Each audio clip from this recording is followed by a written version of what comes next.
sa ating mamamayan. Ang taong 2026 Urban Resilience Air Defense Exercise Drill ay nakatalaga sa petsa ng Agosto 10, araw ng linggo, mula alas 2:30 hanggang alas 3 ng hapon. Ang drill ay magsisimula sa pagtunog ng alarma, sabay na ang paglikas patungong air raid shelter, paghihigpit sa transportasyon at iba pang kinakailangang restriction at disaster relief. Blocked ang communication network.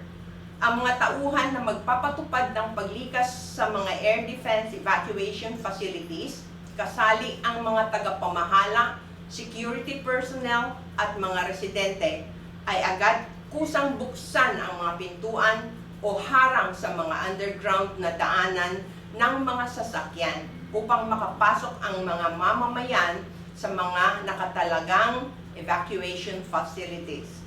Ang mga pedestrian, umaandar na sasakyan, pati nagmamaneho at pasahero ay kailangang sumunod sa utos ng pulis at defense duty personnel na pumasok sa pinakamalapit na air defense evacuation facilities. Naway tumulong ang mamamayan sa pagpalaganap ng impormasyong ito. Una, normal ang pagpatupad sa patakaran tulad ng pagdaong at paglisan ng sasakyang pampubliko, barko at eroplano. Ang sasakyan na gamit sa paghatid o sundo at kailangang magdaan sa interchange exit ay kailangan din na sumunod sa paglikas ng air raid shelter.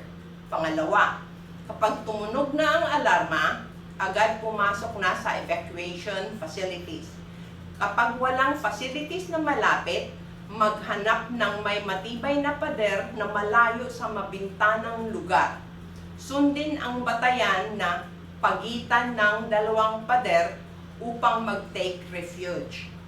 Pangatlo, ang hindi makipagtulungan sa patakaran ng drill na isinasagawa, papatawan ng multa mula 30,000 pataas hanggang 150,000 sang-ayon sa batas sibil.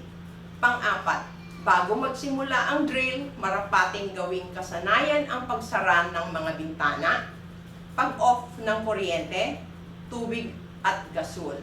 Maaaring mag-download ng mga apps ng Police Services, Fire Services and Disaster Prevention at Love Jolly. Maaaring gamitin ang cellphone upang malaman ang mga evacuation facilities. Maraming salamat po mula sa Jai City Government, Jai City Police Bureau.